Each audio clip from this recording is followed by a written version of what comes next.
My wife, Laura, is an airline pilot, a job that always seemed incredibly glamorous to me.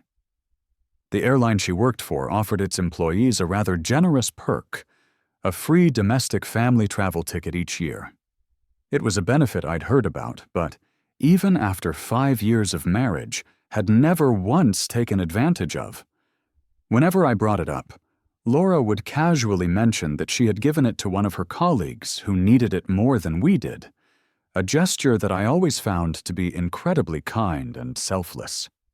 That perception shattered one evening when I glanced at her phone, which she'd left on the coffee table. A notification from the airline was displayed on the screen, and its contents made the air in my lungs turn to ice. It read, "Laura, your free ticket has been redeemed for this year. Flight from Manhattan to Iceland on December 10th at 10 a.m. Please confirm family names. Husband Mark, child Leo."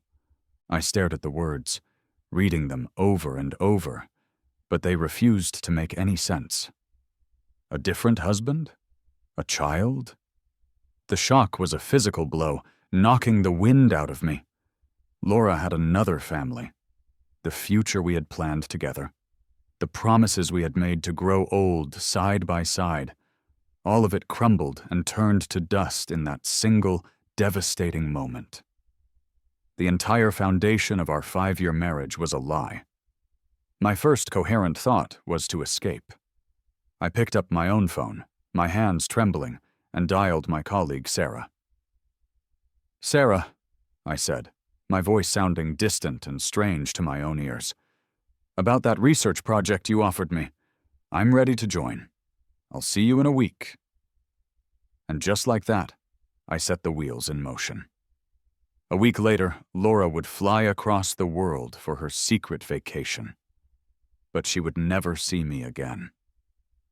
A few days prior to her scheduled trip, I was home alone when her phone, which she'd once again forgotten in her haste to get to the airport, began to buzz incessantly on the kitchen counter.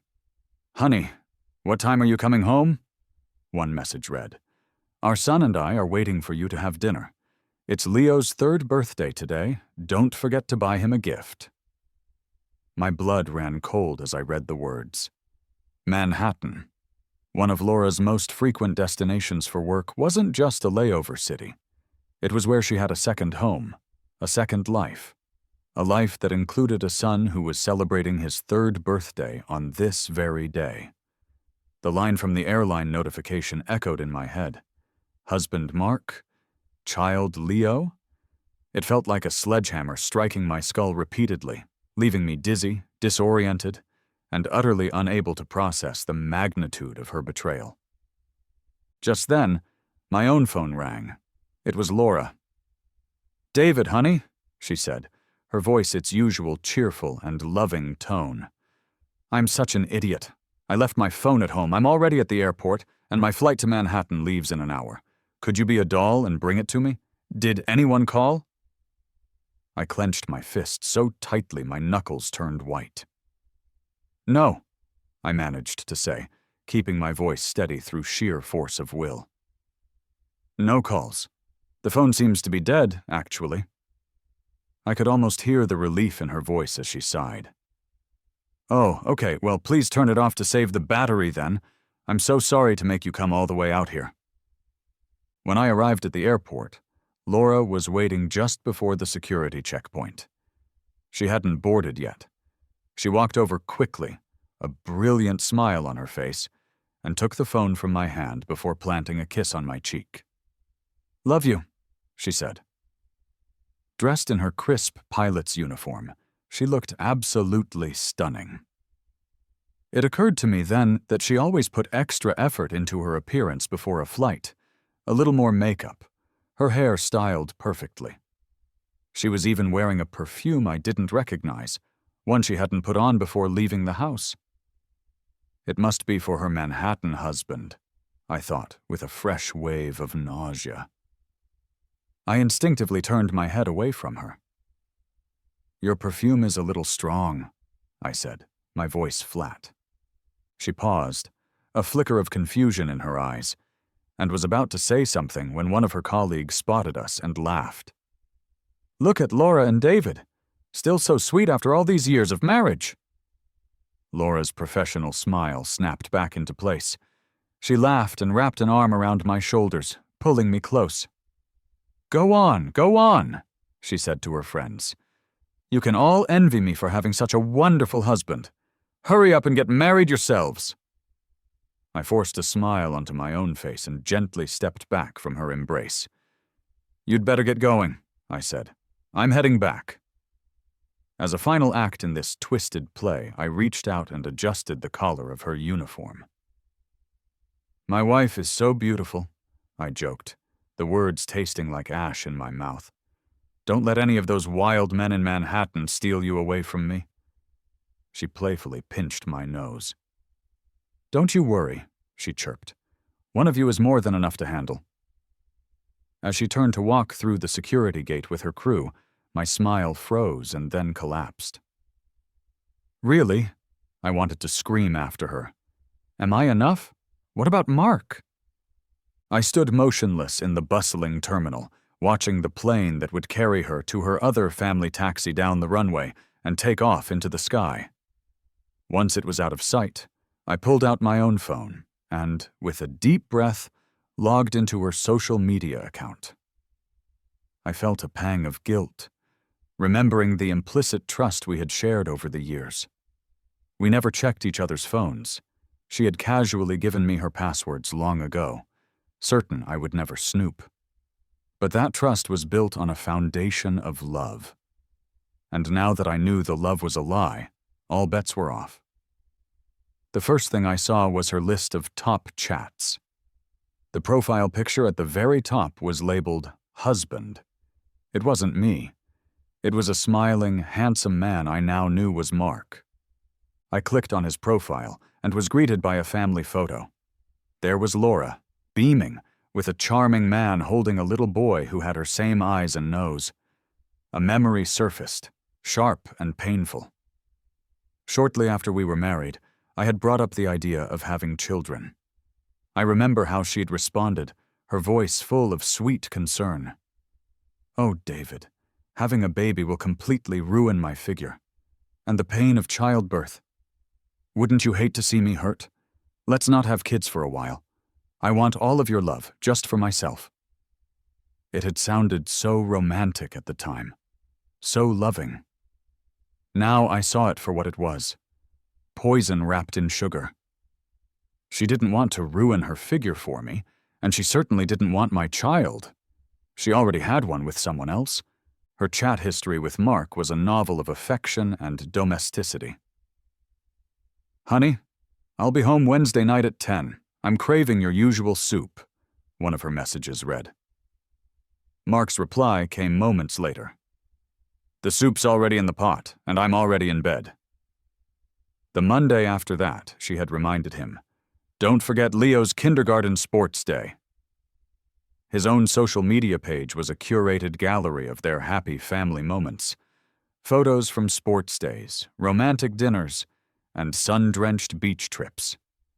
The most recent post was from Mark, a picture of the three of them smiling. The caption read, "Leo is starting school soon. When are you going to divorce him? I don't want my son to not have his mother on the school registry." Beneath it, I found Laura's reply. "Don't worry, honey. I'll divorce David before Leo starts school. It's just, he donated bone marrow to my mom last year. The doctor said the next couple of years will be critical, and her condition is still unstable. I just want to wait until she's stable first." The world began to spin violently. I stumbled through the terminal, found a restroom, and retched into a toilet until there was nothing left, my vision blurring from the strain. Someone gently handed me a wad of tissues and helped me to a bench just outside. "Are you okay, sir? Are you here alone?" a kind voice asked. I covered my face with the tissues and sobbed uncontrollably. "My wife," I choked out between gasps. She passed away." In that moment, it felt true. The woman I loved was dead. The moment I discovered she had another home, another life, everything around me faded into a silent, black and white film. I couldn't hear the airport announcements, couldn't feel the cool tile of the bench beneath me. There was only a vast, echoing emptiness inside. I eventually gathered what little strength I had left, my body still trembling. I saved Mark's profile photo, screenshotted their entire chat history, and then logged out of Laura's account. I sat there in the airport for what felt like hours, completely drained, unable to even stand. I couldn't wrap my head around how the person who kissed me and told me she loved me every single day could lead such an elaborate, hidden life. To all our friends and family, Laura was the picture of a devoted, loving wife. But behind that facade, she was someone else entirely. Based on their son's age, she and Mark had been together for at least 4 years, which meant she had started cheating on me not long after we said our vows. Laura and I had met on a flight. She was the pilot, and the moment she stepped out of the cockpit, it felt like a scene from a romantic movie. We fell in love at first sight and got married in a whirlwind ceremony that surprised everyone we knew. Many of our friends thought we were being too impulsive, that it wouldn't last. But for 5 years, we proved them wrong, living in what I believed was a state of newlywed bliss. Then, last year, her mother was diagnosed with leukemia and was in desperate need of a bone marrow transplant. Our entire circle of relatives and friends got tested for compatibility, but in the end, I was the only match. I remember Laura crying, kneeling in front of me, begging, "David, please save my mom." I loved her more than anything. Of course, I would do it for her. I readily agreed and donated my marrow. The doctors warned me that due to my own health history, the procedure would leave my immune system significantly weaker than normal.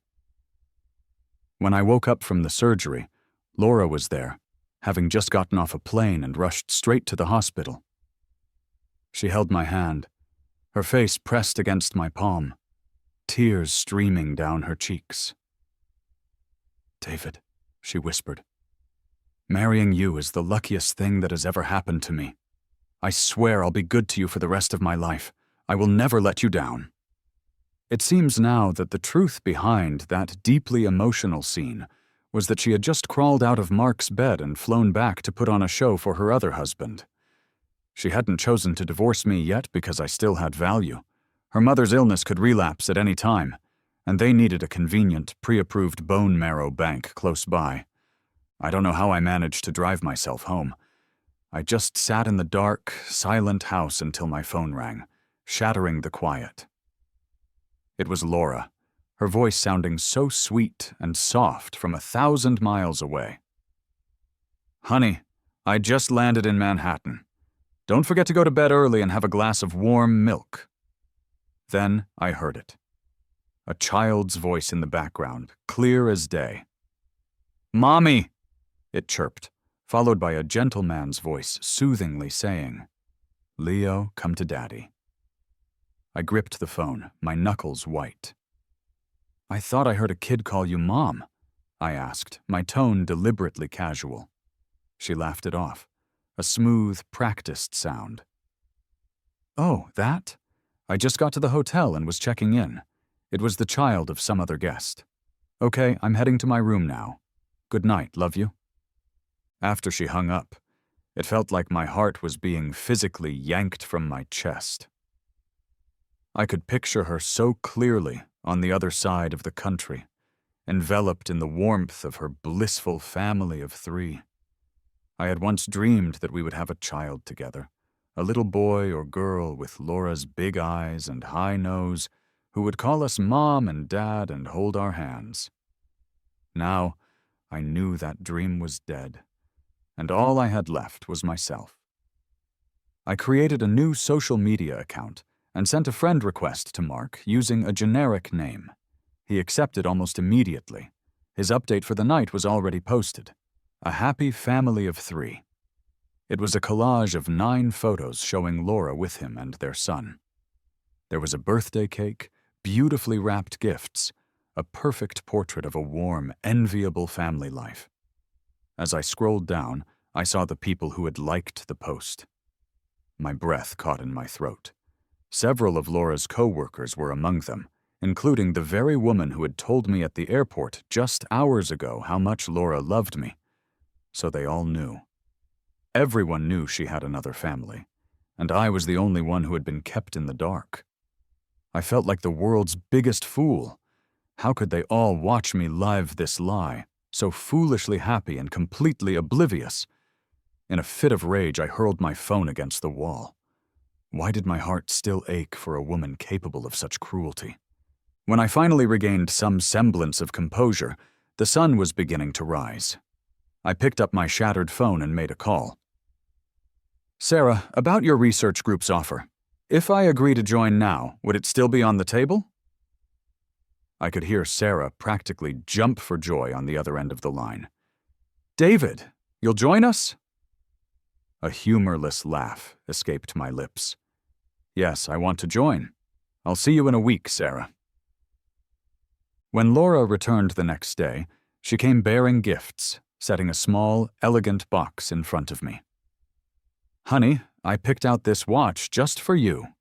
Do you like it?" I didn't bother opening it. I already knew what it was. I had seen a photo of the exact same watch on Mark's social media page, with the caption, "A gift like this is perfect for a needy old fool."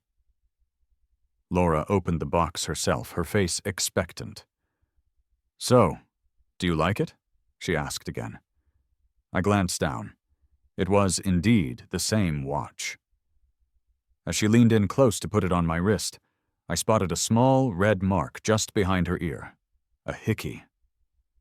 A wave of intense nausea washed over me, and I shoved her away, rushing to the bathroom to vomit. She followed me, her face a mask of concern. "What's wrong? Are you not feeling well? Let me take you to the hospital." Looking at her worried expression, I was tempted to ask if she was genuinely concerned about my health or just worried that her backup organ donor was malfunctioning. But I said nothing. That night, when she tried to initiate intimacy, I pushed her away again. "I don't feel well," I said coldly. "I'm going to sleep in the guest room." Since learning about her other man, her touch made my skin crawl. I watched the days on the calendar tick by, the date of her free flight to Iceland drawing nearer. I just had to hold on a little bit longer. Soon she would leave, and we would be done for good. A few days before her departure, she told me, "I have a business trip to Iceland for a week, but you're not feeling well. Maybe I should stay home." I looked at her, my expression unreadable. "It's just a stomach issue. The medicine will take care of it. You go. Just make sure to bring me back something nice." On the day of her departure, I drove Laura to the airport. She gave me a long kiss goodbye. "I'll bring you back something lovely," she promised. Her co-worker who was traveling with her teased, "It's just a business trip, Laura, not a second honeymoon." I smiled back at them. "You two didn't have breakfast, did you? I'll go grab you some coffee." With only 30 minutes until boarding, I used it as an excuse to get away from her. I couldn't stand being near her for another second. When I returned with the coffees, she and her colleague were chatting with their backs to me. I stopped, hidden behind a pillar, and listened. "You're really good," her coworker said. "Fooling David with a business trip while you're actually going on vacation with your other man and kid? But seriously, how has he not caught on after all these years? You've kept this under wraps so tightly." Laura chuckled, a sound that made my blood boil. "David's got eyes only for me. He loves me to death. It would be impossible for him to even suspect I have someone else. Just help me keep it quiet for a little while longer.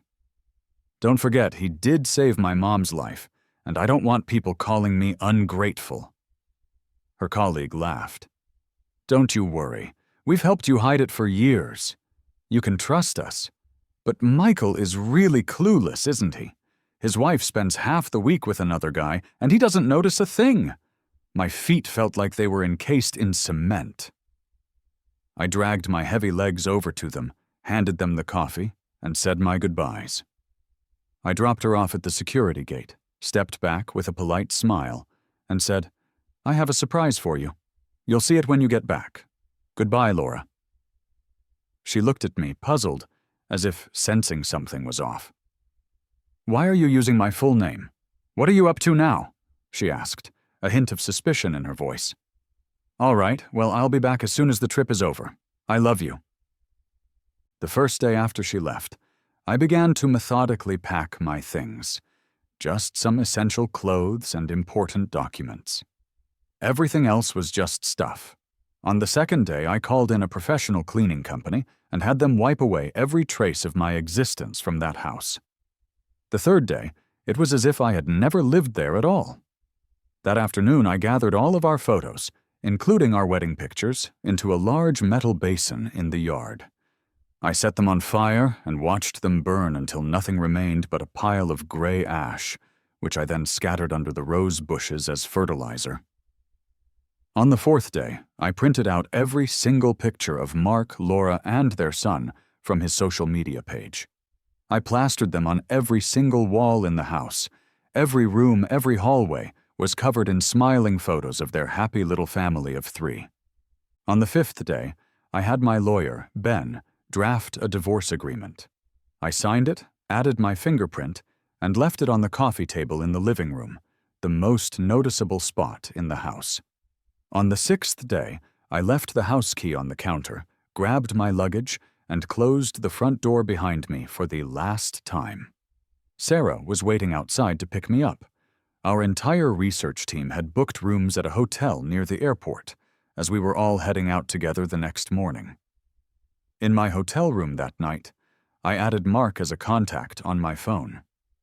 The contact name I used was simply David. He must have already known my name from Laura because he accepted the request almost instantly. A message from him appeared. "David, I figured we'd never interact directly. Took you long enough to reach out. Years of patience finally broke, huh?" I typed back a single question. "When did it all start?" he replied with smug arrogance. "You can't be just finding out about Laura and me now, right? David, it's about time you got dropped. She's been cheating on you for 4 years, and you had no idea. But I knew about you from day one, David. I had a kid with Laura to make sure she was tied to me. We travel together every year. You know those companion tickets she gets? It was always my name on them, never yours. You think you're so important to her. She only kept you around for as long as she could use you." I cut off his gloating tirade. "I contacted you to let you know I've left. If you want to be her husband, that's between you and her now. Just get her to sign the divorce papers." After sending that message, I turned off my phone. We were heading to a remote research area, completely cut off from the outside world. As we were preparing to leave, Sarah asked me, "Going in there could mean a year or more without coming out. Maybe just a few phone calls. Your wife is cool with that?" I smiled faintly and held up my left hand, showing her my bare ring finger. "I'm divorced," I said. "No worries. I can stay as long as needed." Sarah looked like she wanted to say more, but she held her tongue. The day after I disappeared, Laura returned to Los Angeles. She opened the front door to our home and froze, the color draining from her face. Pictures of her with Mark and Leo covered every inch of the walls, a gallery of her betrayal.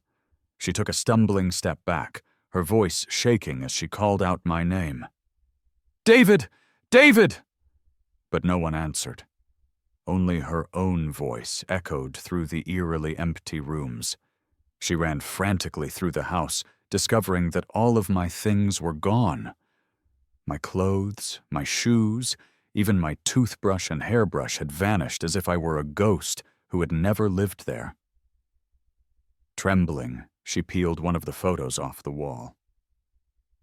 The 3 of them, a happy family, smiled back at her. She finally realized that I knew everything. While she was on her idyllic vacation with her lover and their son, I had silently and methodically dismantled our life together and left. She collapsed onto the couch, murmuring my name over and over, refusing to believe it was real.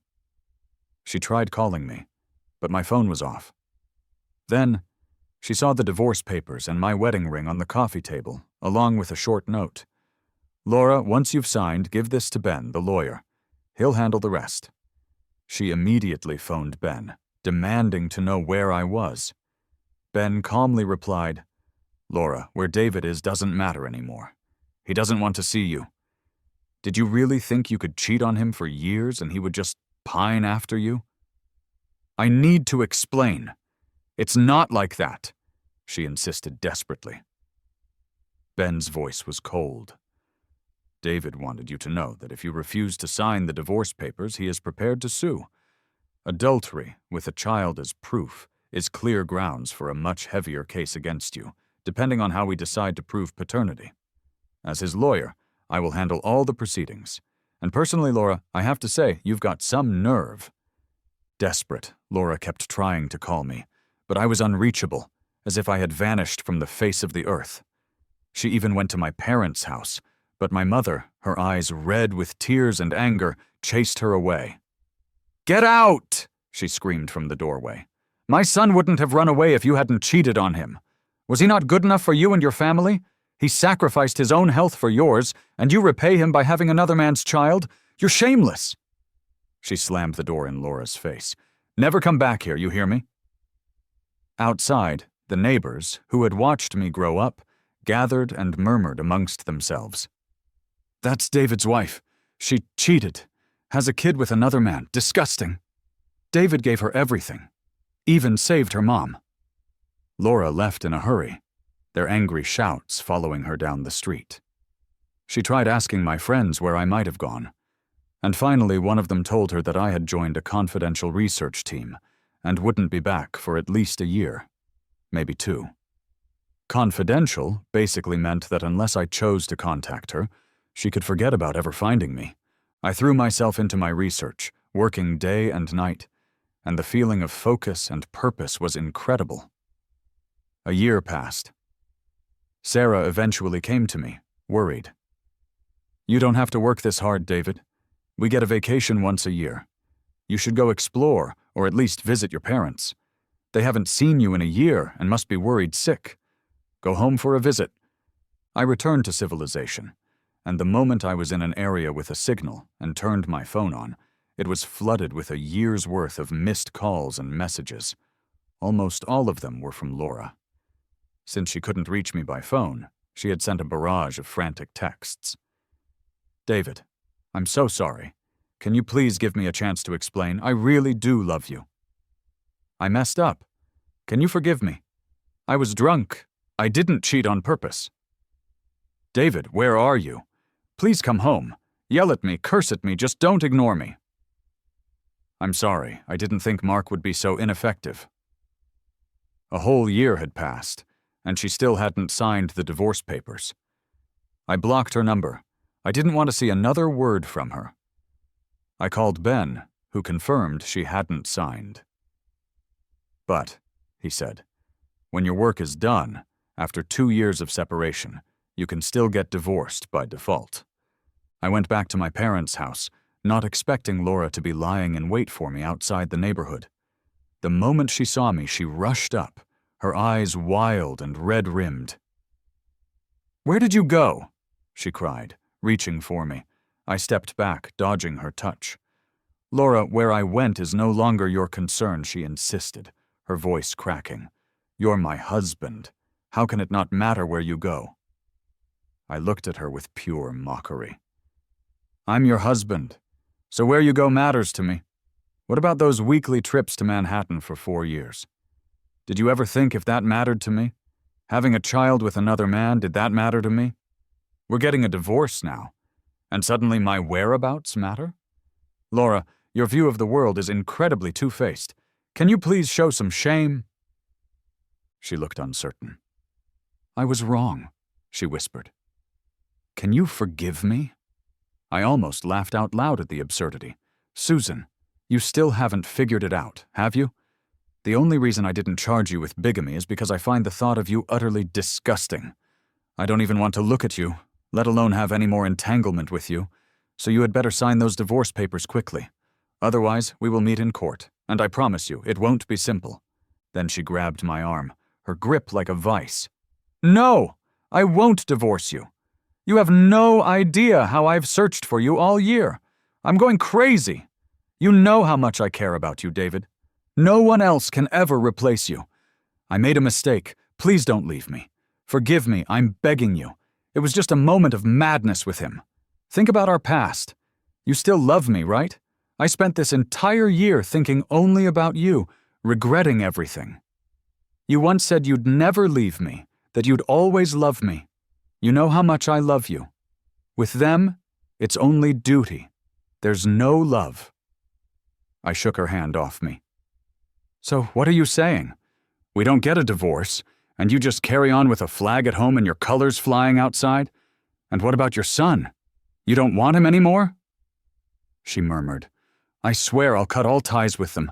I promise I won't see them again unless you allow it. Just give me another chance."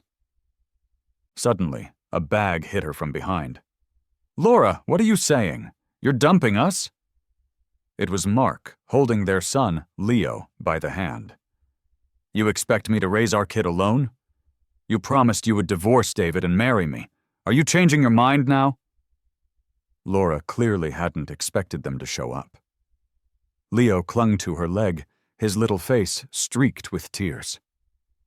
"Mommy, are you leaving me and Dad? Why don't you want Jack anymore? Didn't you say you love me and Dad the most? You promised to marry Dad and that I could carry the rings?" Laura gently tried to push the boy away. "Leo, go with Daddy now. Mommy will explain later." I chuckled at the unfolding drama. "Laura, you're disgusting. I have never seen someone so utterly shameless."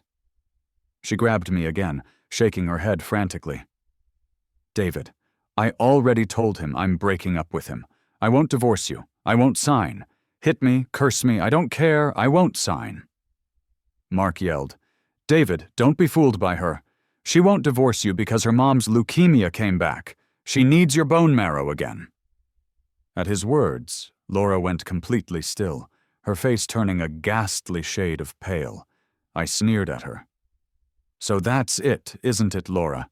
You won't divorce me because you want another transplant from me." I took a deliberate step back from her. "Well, guess what, Laura? I'm sick this time. And I have a new lover. I'm not going through that agony for you or your family ever again, so no more transplants." Laura was livid, her eyes blazing. "Sick? What kind of sick? We've been apart for a year. How did you get sick? Are you hiding something, David? Where is your shame?" I smiled coldly. "Isn't it fair? You had a child with someone else while we were married. I found some peace and success while you were gone. You felt no shame cheating on me. But now I should be ashamed? This is my choice, and it has nothing to do with you." She lunged at me, grabbing my shirt. "It doesn't matter. I forgive you. Let's just start over. I love you. I won't meet with Mark anymore." I shoved her away forcefully. "Laura, where is your limit? Where is your dignity? I won't let you or anyone else touch my body. I protect myself. This is my business, and no one can force me to get another transplant. So stop dreaming, Laura. I will not save your mom again. No one can guilt-trip me into it. Bone marrow donation is voluntary, and I do not volunteer." With that, I shrugged her off and walked away, not looking back as I entered my parents' neighborhood. She didn't follow, because she and Mark were already screaming at each other. She slapped him so hard he fell to the ground. Then she pulled him up by his shirt. "Why are you here? Why did you tell him about my mom's illness? If anything happens to her, I will never let you off the hook." Mark looked at her as if she were a stranger. He probably never expected the woman he'd spent years with to turn on him with such venom. "Do you have any idea how hard it is to find a matching bone marrow donor? David was a perfect match for my mom, and because of what you just said, that chance is gone forever. Tim, get out of here. Go as far away as you possibly can." From a safe distance, I watched them argue and fight. I smiled faintly and clutched my wrist. I wasn't sick, and I didn't have a new lover. I had just used a simple lie to shatter Laura's last hope. She had exploited me again and again, and this time I was making her experience what it felt like to have her own plans backfire on her. The next day before dawn, I left my parents' house and returned to my research team up in the mountains. I knew that if I stayed any longer, Laura would never stop pestering me. My appearance had given her a glimmer of hope, and my departure would crush it into pieces. It was the only way she would ever truly understand despair. A year later, when I had finished my research project and returned to Los Angeles for good, Ben came to see me. He told me that Laura's mother had passed away. The leukemia had relapsed, and they couldn't find a suitable donor in time. Laura had been devastated, and her inability to find me during that time had made it worse. She had watched her mother's last chance slip away, and she blamed herself entirely. The truth was, after the first transplant, the doctor had told me privately that her mother's body could only handle one such procedure. If the cancer returned, another transplant would be futile. But that was a truth I would never tell Laura. I wanted her to live with that guilt, with a conscience that would never be at ease. She sank into a deep regret, convinced that if she hadn't cheated, I wouldn't have left. And if I hadn't left, her mom would have had another chance and survived. This thought nearly drove her insane. Laura finally signed the divorce papers, but she didn't marry Mark. She hated him, believing that because he had revealed the truth about her mother's illness, I had left her forever. Mark, meanwhile, was on the brink of a breakdown. He took their son to Laura's airline company to make a public scene. "When I met her, I didn't know she was married," he shouted in the lobby. "She lied to me and said she wasn't. She deceived me, always saying she would divorce her husband and marry me. But now she's avoiding me, won't marry me, and refuses to pay child support. If you don't sort this out, I'll stream it online and see how the public reacts to your airline's moral standards." Laura was called into her supervisor's office, where she saw Mark and the kid. Her eyes reddened with fury. "What are you doing here? Haven't you done enough damage?" After hearing Mark's accusations, she became livid. "I lied to you. You were the one who seduced me the first time we met. I was wearing a wedding ring. How can you claim you didn't know I was married?" Their argument turned into a huge, ugly scene, exposing Laura's long-term affair and illegitimate child to everyone at her workplace. The uproar caused by Mark, paired with her already unstable emotional state following her mother's death, left a terrible impression on the company. Shortly after, she nearly caused a serious incident during a flight due to her distraction. The airline immediately suspended all her duties and placed her on indefinite leave, a decision that practically destroyed her career. She locked herself away at home, refusing to go out. But Mark took their son and blocked her door. "What more do you want from me?" she screamed through the door. "Isn't ruining my life enough for you? I lost my job. My mother died because of you. What's left?" Mark pushed their son towards her. "Laura, this is your son. You're refusing to marry me and pay child support so you can take care of him yourself." Laura shoved the boy away in disgust. "Just because you say he's my son doesn't make it true. We were never married. I have no obligation to take care of him." The little boy, Jack, got scared being pushed back and forth and began crying loudly. As neighbors gathered to watch the spectacle, Susan's face turned crimson with shame and rage. "You wrecked my life, Tim. We can never be together. I will never marry you, so give it up. You say this kid is mine, but you were my lover. How do I know you weren't someone else's too? I'm not taking this child. Don't ever come looking for me again." With that, she slammed the door in his face. Later, I learned the final chapter of their story from Ben. Tim eventually left the child at Laura's parents' house, saying, "This is Laura's son, your family's kid," before leaving without a backward glance. He camped out in his car across the street from Laura's building for days, waiting for her to finally come out. Eventually, he saw her walking down the sidewalk. He started his engine and drove straight towards her. "Laura!" he screamed. Since you broke your promise, let's go to hell together." He floored the accelerator, hitting Laura and killing her instantly. The car then crashed into a roadside pillar. He was taken to the hospital, but they couldn't save him. I heard the news just as I was about to lead a new research project team to another remote location. I smiled faintly. Such messy, dramatic love stories meant nothing to me anymore.